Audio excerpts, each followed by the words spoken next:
Aydın'a mı? Anladım. Tamam. Tamam, peki. Bir haftaya.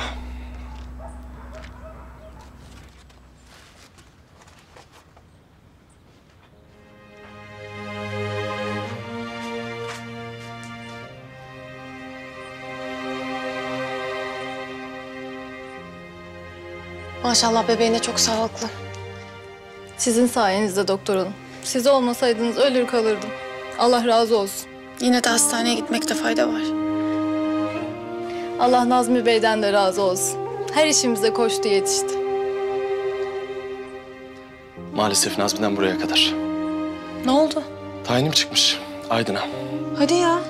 Bekliyor muydun? Yani ertelemişlerdi ama sonunda oldu. Kaçış yok. Kurban olayım doktor. Bırakıp gidecek mi bizi? Başka çaremiz yok, ne yapalım? Bize buralarda kim bakar? Devletimiz büyüktür, merak etme. Sizi doktorsuz da ilaçsız da bırakmazlar.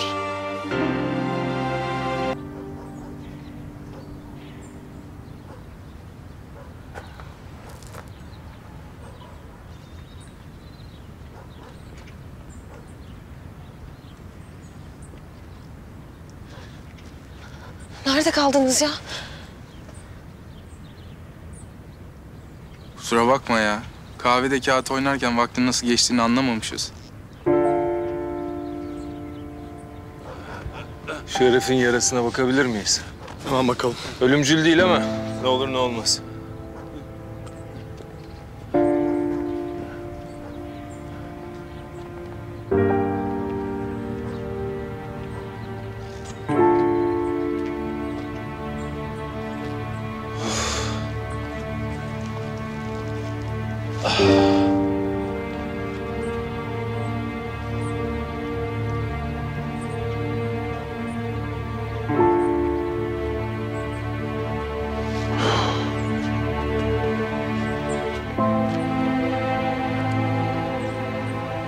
Niye bana böyle davranıyorsun? Nasıl?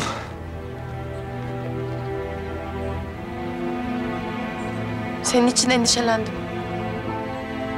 Merak ettim. Kusura bakma. Biraz yorucu bir gece geçirdik. Endişelenecek bir şey yok.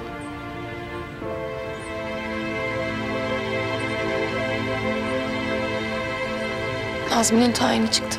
Hayırlı olsun.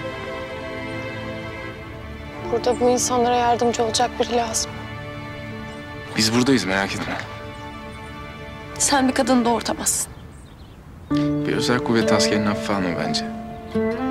Yalnız orada kalırsam beyin ameliyatı bile yaparım.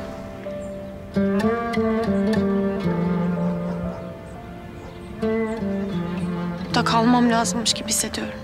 Ben de aslında Bahamalarda olmam lazımmış gibi hissediyorum. Yani olur öyle.